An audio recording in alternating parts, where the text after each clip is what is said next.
Kia ora. It is day 8 of Taking Action with Nate. Today is Saturday the 17th of May 2025, and I'm just doing a quick video update before the sun goes down. It's, 5:27 in the afternoon.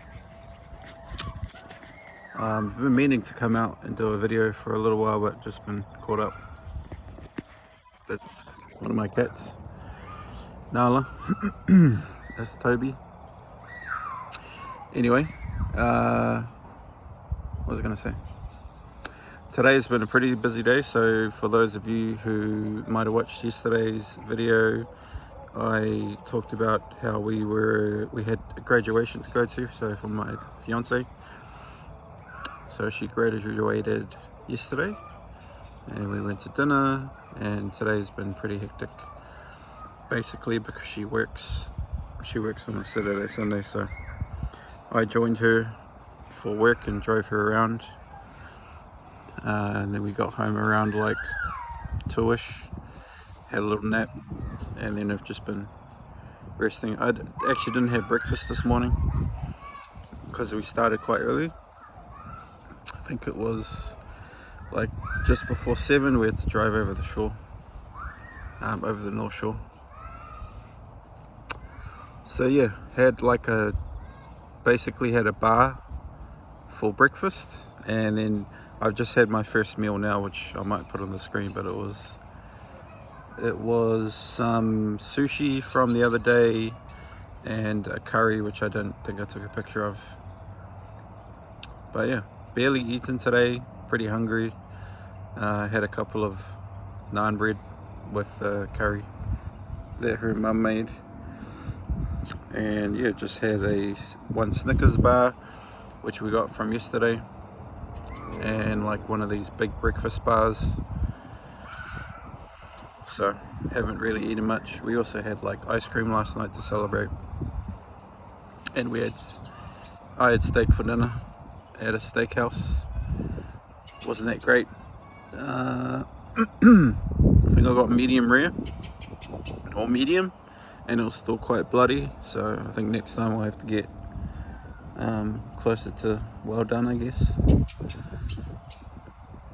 So in terms of taking action today, I've been kind of reflecting on it for a bit, and I mean the most obvious thing for me is like health, taking action in terms of health, but this whole kind of 10-year journey, becoming 1,000% better, is all about multiple areas of my life and becoming better and taking action in lots of different areas. So one example is like business and finances, and one thing that I've been talking about for a long time is starting a business, getting into business, doing consulting and stuff like that.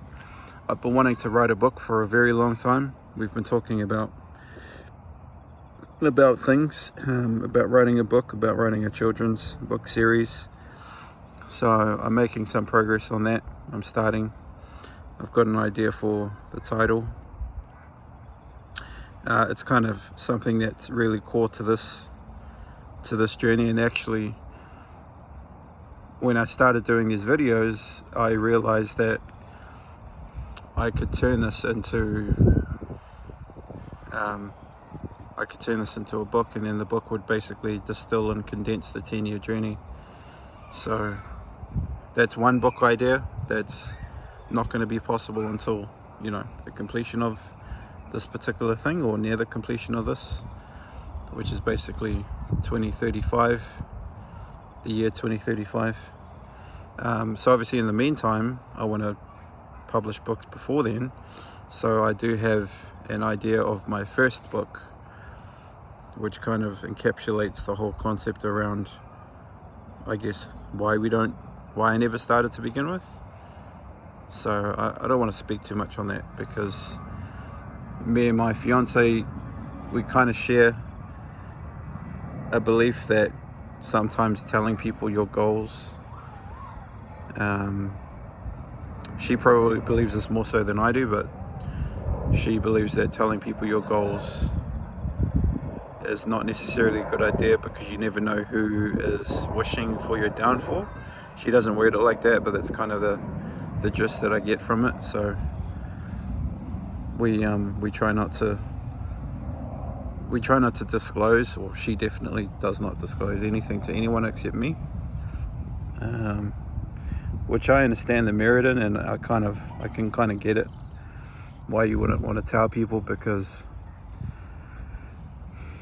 you know their reaction could affect you in some way, especially if it's like a big ambitious goal, and then you tell somebody hoping that they're like a good friend to you, and then they kind of crush, you know, maybe they react in a certain way, maybe they like try to tear you down, maybe they try to say that your dream or goal is impossible. You know, that's their way of coping with the fact that they maybe don't share the same kind of hunger or passion or drive that you do, and that you might, you know, maybe they're perfectly content and happy with living a mediocre average life, and you want to do all these big audacious things, and then, you know, they can't resonate with that. Maybe it reminds them of the fact that they've given up on their dreams or whatnot. So I can definitely see a sense of utility in trying to kind of keep your keep your cards close to your chest. Like if you're familiar with poker, you don't want to reveal what your hand is, so that's probably the angle that we try to see it from, which then makes this a bit contrarian or difficult, if that's the right word, or if that makes sense. This whole concept of me, you know, every single day talking about stuff, it's like, well, what do I share, and what do I don't share, what do I disclose, and what do I keep to myself? Like, I'm not trying to, what am I saying? I'm not trying to share my life story, but I am, if that makes sense. Like, I'm trying to show you that a real person who doesn't consider themselves successful by any means, who isn't necessarily super happy with the results in their life, is taking accountability and taking responsibility of their actions and their choices moving forward, and has been on a long journey to this point, to become better, to be the exception, to live a successful life. And that means lots of different things to different people. I'm not trying to create a single universal definition of what success means, but I just hope that this message resonates with whoever ends up watching this.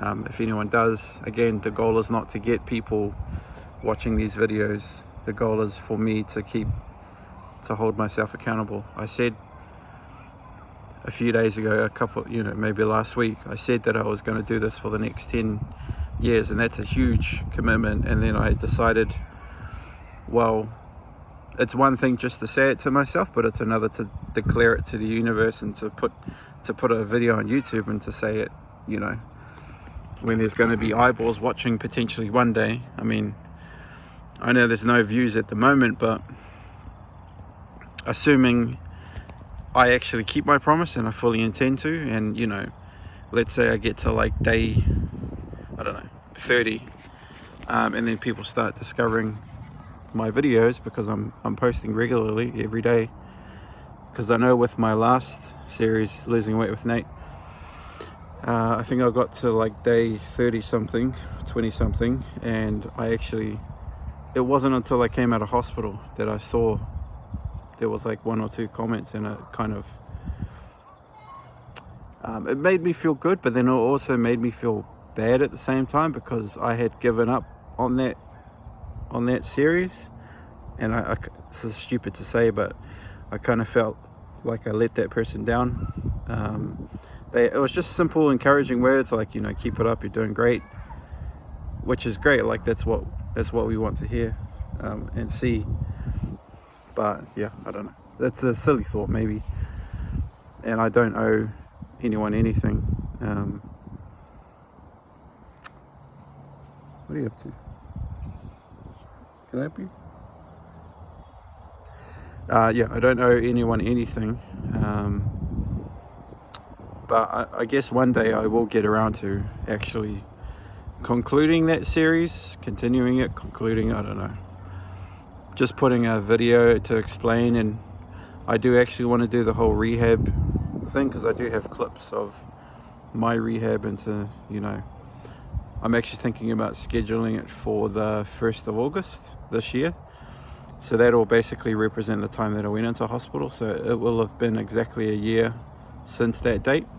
So that's kind of why that is probably the best time to do that particular video, to explain where I've been, why this, why the series stopped, if not that anyone cares, but just to kind of get caught up to what's going on. And by that time, what is that? We're in May now, June, July, like 2.5 months away. So that would be 70 days added to where I am at now. So this is day 8. It'd be like day 78, day 80-ish. I just hear some wind. I thought it was raining. Yeah, where was I? I started noticing too, like, doing these videos, I never really have anything structured to say, and I'm still working on it. I spend a lot of time, almost every day, with talking to ChatGPT to put together structures and formats and scripts for these videos and things to talk about, and just to try and keep them coherent. But it's just really difficult. I don't really have an ideal setup yet. I don't have, it's all on my phone. I'd have to print it out. I don't really have an appropriate place to film these in the house. So I end up kind of just walking around or finding a quiet space to myself to do these videos, and then by that time I've completely forgotten whatever the script was. So I'm just trying to wing it, and I guess that's part of the meta version, like the thinking behind the thinking of why this is so important, because I think so often we convince ourselves not to start something, not to do something, because it's not polished, or it's not up to a standard that we're comfortable with. Trust me, I'm a perfectionist, so I used to notoriously spend hours writing a single email, because I was so kind of focused on it had to be presented a certain way, it had to look a certain way, it had to have, it had to be structured in a logical manner, it had to be easy to read and all this stuff, and I wanted to make sure that my point came across clearly and concisely. So I literally fuss over details. So for me, posting a video unedited, unscripted is like a nightmare, because even in Toastmasters, I really struggled with spontaneous speaking on the spot, speaking impromptu. So in Table Topics, actually, let me go back a little bit further. So Toastmasters is an organization, a non-profit organization that started in America. I forgot the guy's name. I think in the 1950s or something like that. And it basically started as a way to build confidence amongst men. And then it opened up to women, and then it opened up to children.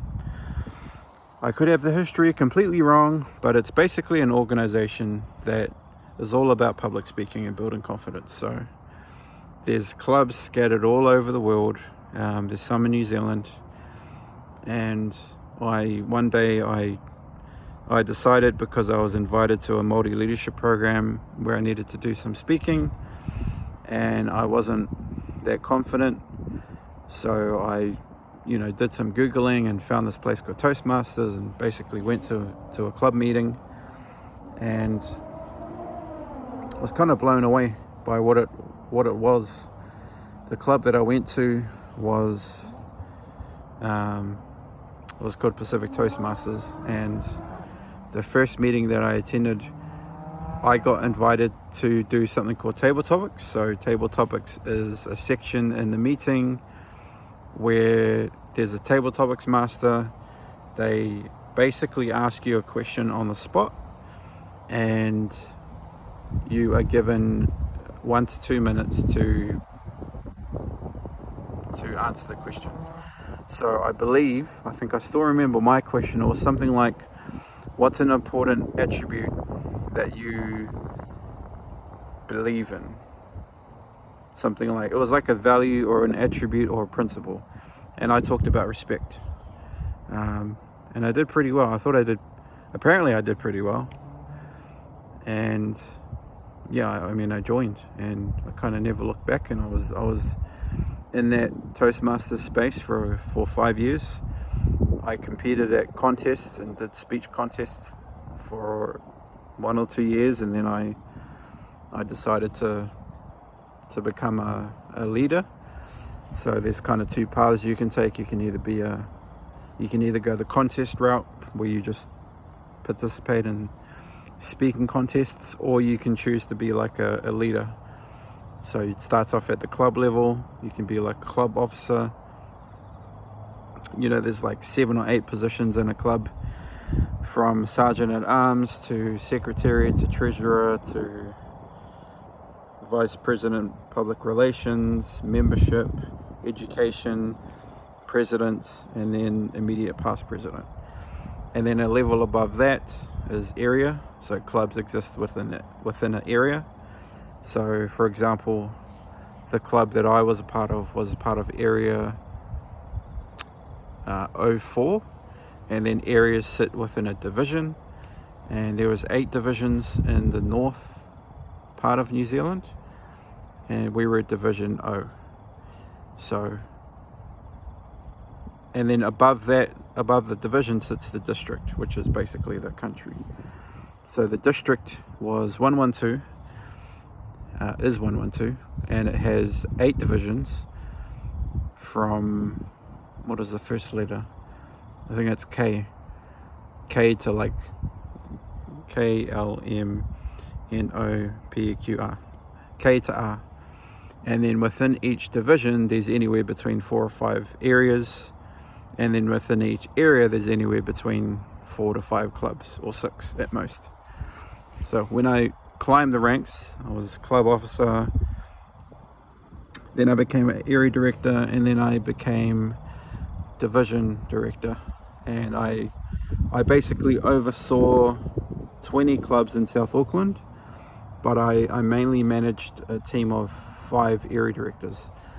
So that was like a big learning experience for me. But what I noticed, going back to where this started, I really struggled with talking concisely. Even when I did speeches, I would sometimes go over time because I just have a lot to say and I have a lot on my mind. So I notice sometimes with these videos they kind of just start going on and on, but there's always something valuable, trust me. I just need to get better at distilling those thoughts down, and that's kind of the idea behind this video series, is that it's going to help me improve. The main goal is my health, and then there's finances and relationships, and communication's a big part of that too. That's something that I want to improve. And I remember watching a video by Stephen Bartlett, who's the guy behind Diary of a CEO, and he said one of the unknown benefits of starting his podcast, because he recently published a video about what it takes to make a successful podcast and how you can make money.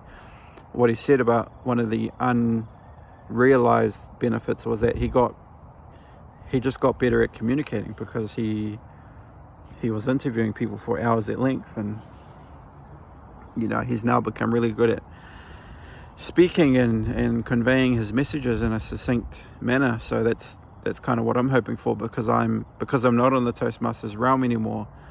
I'm not working out that muscle, if you know what I mean.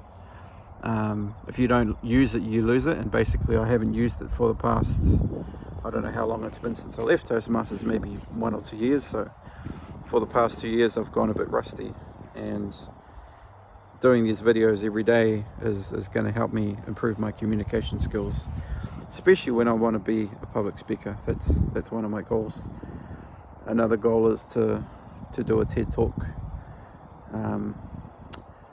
one day, and maybe that'll culminate in what I'm doing here in this book and my journey and stuff like that. So anyway, I better wrap this up. I'm getting close to that 20-minute mark again, like I did yesterday. What's the theme for today? What's the message? today's a weekend, so there's no Darren Daily that I can reflect on. There is a daily Stoic book that I would sometimes read, and I would pick out nuggets of wisdom. But I think today, if anything that I've learned from today, it's like when you ask for things to happen and then they start happening. So recently, we've been wanting a lot of things to go right in our lives, and they've started happening, and we're a little bit caught off guard at the pace in which they are happening, because everything's moving so quickly. And it's almost like this idea of be careful what you wish for, because when it actually happens, you might not be ready. I think we are ready. It's hard to appreciate until stuff starts changing. It's really exciting, but it can also be kind of scary and exciting. So maybe more on that in a future video. I see Toby wants to come talk to me or something. You can see the sun is, no, that's not the sun, that's somebody's light. It's getting darker, obviously, so I better go inside. That's enough for today. I will see you tomorrow. Tomorrow is Sunday, so I do weigh in, and then I can compare how this week has gone, and I might actually make an effort to try and disclose some of the measurements that I'm going to be using as a baseline to compare in 10 years. So stay tuned. I hope this message reaches you. I hope that everything works out in your life. I hope that you can use this series, this journey, me as an example, that if I can do it, if I can keep going, even though that I'm not in the best shape of my life, trust me, there's so many things that I want to improve, but with determination, consistency and discipline and positivity and faith, you can get there. So I love you and leave you for now. See you tomorrow. Cheers.